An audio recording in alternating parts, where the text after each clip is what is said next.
So I actually really want to talk about this topic because a lot of people are saying it and they're like,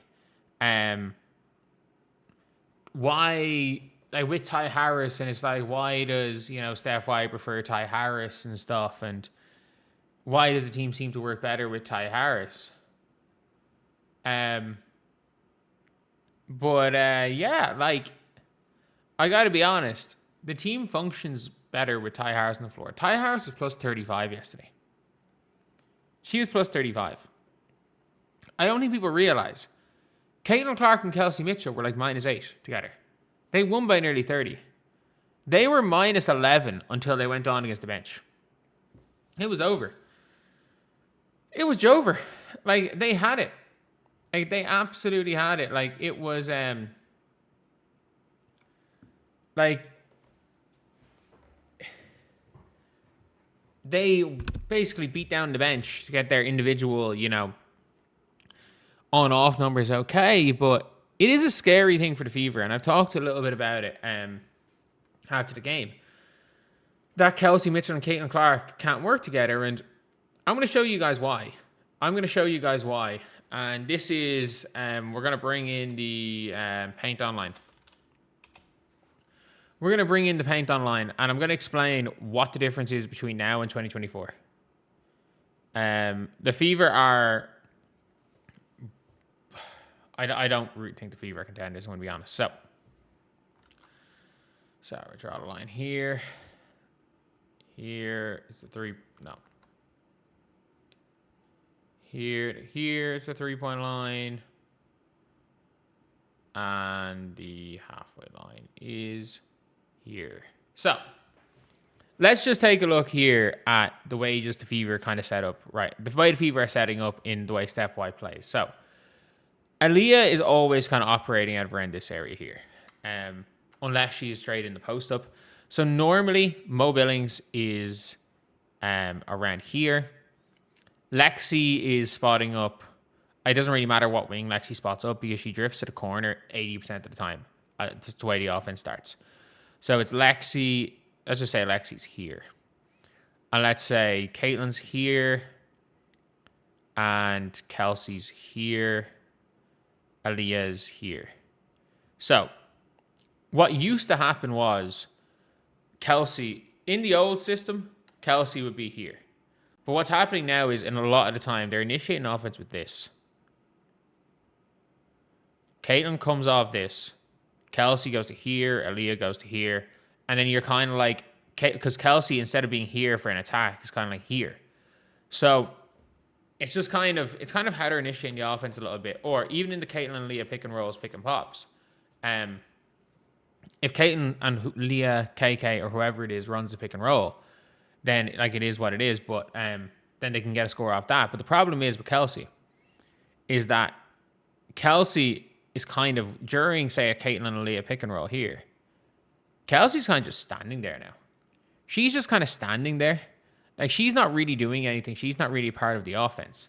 So what ends up happening then is that whenever Kelsey touches the ball, she's like, I'm not getting the ball back. I'm going.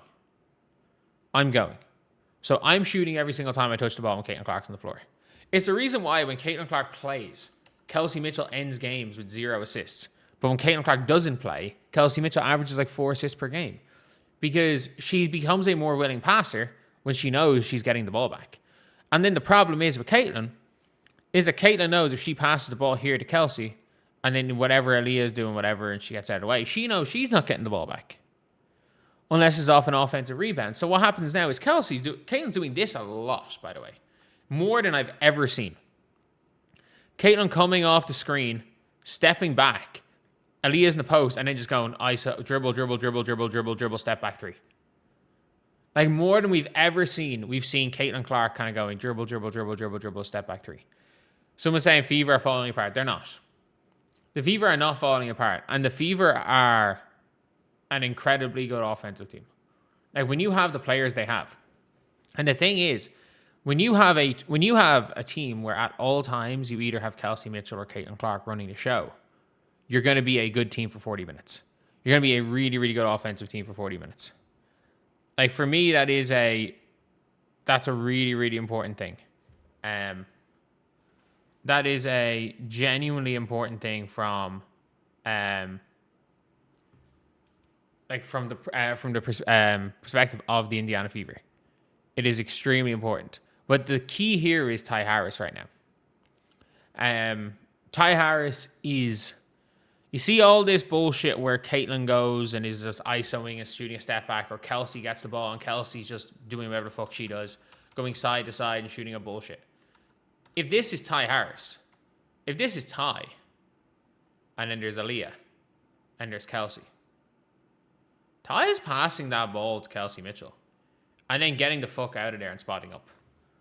She becomes a spot-up player, and whatever offense they run, they'll run some pin down, or geez, not a pin down there. Like Kelsey might start here in the corner, and Lexi's going to play here, and Aaliyah's going to come down for a pin down for Kelsey.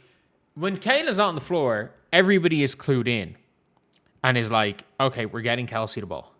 And when Kelsey's not on the floor, everybody's clued in and saying, we're getting Caitlin the ball. Like, there were a lot more minutes of Kelsey Mitchell on the floor without Caitlin Clark than Caitlin Clark without Kelsey Mitchell. But if we're being real, they looked equally as dangerous with Caitlin without Kelsey as with Kelsey and without Caitlin. The problem is the Caitlin with Kelsey lineups. The problem is those lineups. And this cannot be, for me, like, this can't be, when this conversation becomes, look, see, Stephanie White wants Ty Harris her point guard. She wants to ruin Caitlin Clark's career. She's sabotaging Caitlin. When the conversation turns into that, it takes away from the actual conversation. And it's clear, and they're like, look, see, Kelsey Mitchell and Caitlin Clark like each other. Of course they do. Of course they do. Caitlin wanted Kelsey Mitchell to come back because Kelsey Mitchell's one of the best players in the league. They obviously want it to work.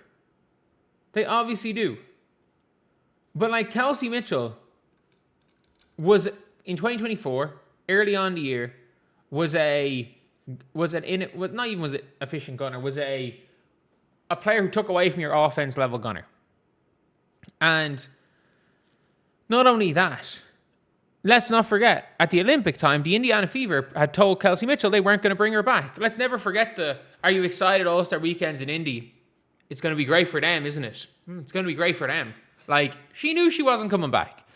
And then, post-Olympic break, they changed how they played, and Kelsey Mitchell nearly got into an all-WNBA team. Someone says, stop with my BS. Caitlin Clark wanted Kelsey Mitchell to come back this year. Yeah, of course she did. Carmelo Anthony wanted Allen Iverson on his team. It didn't work. It didn't work. LeBron James wanted Russell Westbrook on his team. Like, Russell Westbrook was coming off a year where he averaged a triple-double and basically single-handedly dragged the team to the playoffs. People were saying Russell Westbrook was the best point guard in the NBA in 2021. I was there, I remember, because I made content on the NBA. There's literally a video on my BBALL Daily channel saying, like, calm down. Like, we need to calm down about Russell Westbrook. No, he's not better than Steph Curry. This is like right before the Lakers signed him. It is a problem where their offense, in both scenarios, their offense does not get any better with the two of them on the floor. And it doesn't help neither of them are very good defenders. It doesn't help neither of them are very good defenders. And the problem is that on nearly every good team, there's that like one glue player that just makes the team kind of function. Like with the Miami Heat, that was kind of Mario Chalmers' role. His job at point guard was to facilitate in between LeBron and Dwayne Wade. And like, Kane is not big enough to be LeBron. It's a really tough one. It is a really, really tough one because you're not going to, like, there's the massive advantage if you're the Indiana Fever where at all stages for 40 minutes in the game, you have one of Caitlin Clark or Kelsey Mitchell. You have two of the best offensive engines in the league because you can't, if you want to say, oh, Kelsey Mitchell, all she does is shoot. Yes, when she is on the floor with Caitlin Clark, she is the most selfish player in the league. All she does is shoot because when she is getting touches every single possession, she'll play make, she'll do other stuff. And I gotta say this: when Caitlin Clark's on the floor with Kelsey Mitchell, all she does is chuck. That is another thing we have to point out. Caitlin Clark doesn't look to ever pass the ball when she's on the floor with Kelsey Mitchell either.